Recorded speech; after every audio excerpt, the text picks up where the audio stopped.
Right, so it is day 76 of my New Year's tree planting thing, so let's get on with it. Right, so let's talk about plants that we shouldn't demonize. So this is the African oil palm, which is Elaeis guineensis, I think. It's not that important, but what you should know is this is probably one of the most hated crops on the planet right now, and that is completely unfair. So the farmers of a lot of palm oil that you get in just about everything these days, from soap through chocolate through almost everything with oil in it, if they just say vegetable oil, an awful lot of the time that is going to be palm oil. And the reason for that is this is an incredibly efficient oil producer. Once it's mature, it produces far more oil per hectare, per land usage, than any other oil crop. So soybeans, sunflowers, far less productive in oil. And once this is mature, it can keep doing that year after year after year under ideal conditions for a very, very long time.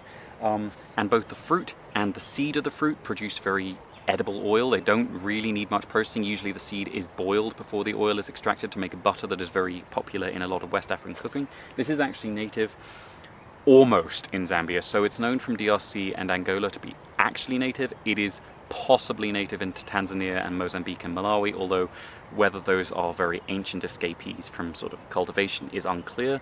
It has got at least a 5,000 year history of cultivation, so it is very difficult to be entirely sure of the exact range within Africa, but it is very nearly native here. We're a bit high in its range, and so it's not ideal for it here, but generally speaking this is a palm that will cope very well with a mixed planting, so it can grow in places like in coffee plantations, in cocoa plantations, in tea plantations where there is already a crop growing. It is a very good one that will shade those crops but also produce an edible crop of its own. It doesn't need to be cleared and planted in monocultures.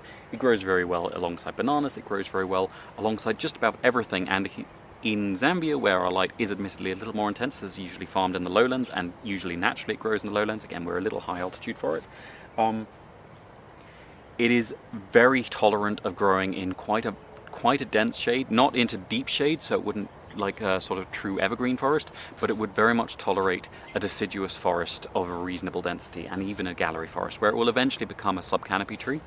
And so it is nothing to do with the crop itself that has become destructive. It is because huge areas of some of the most valuable habitats on the planet, where the soils are incredibly fragile, and we will probably be talking about that in a future video, are being cleared to make way for one plant. It didn't matter what plant that was, but that it is this one has made this plant particularly hated. And again, it doesn't need to be. It's a very good crop. It's a very environmentally sensible crop if it's planted right.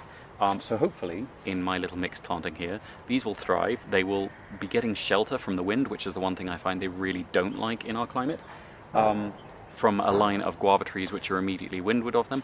You will notice that I've planted the dracaenas in different orientations on these. So one of them is going on the sunward side, the other one is going on the windward side. So the one that is closer to the end of the line of guavas that will be sheltering from the wind, I'm just putting that on the wind because it's much more important to keep them out of the wind than out of the sun. I'm also putting in Aloe nyeriensis on that note, and Dietes iridoides as our little toxic extra, just to keep any mole rats who might explore from chewing these, but I have found the mole rats don't seem to show any interest in these, and they are quite good at regenerating from a little bit of damage, so any curious mole rats hopefully won't actually finish off these little ones. So that should be everything for today. I hope it was at least a little bit informative.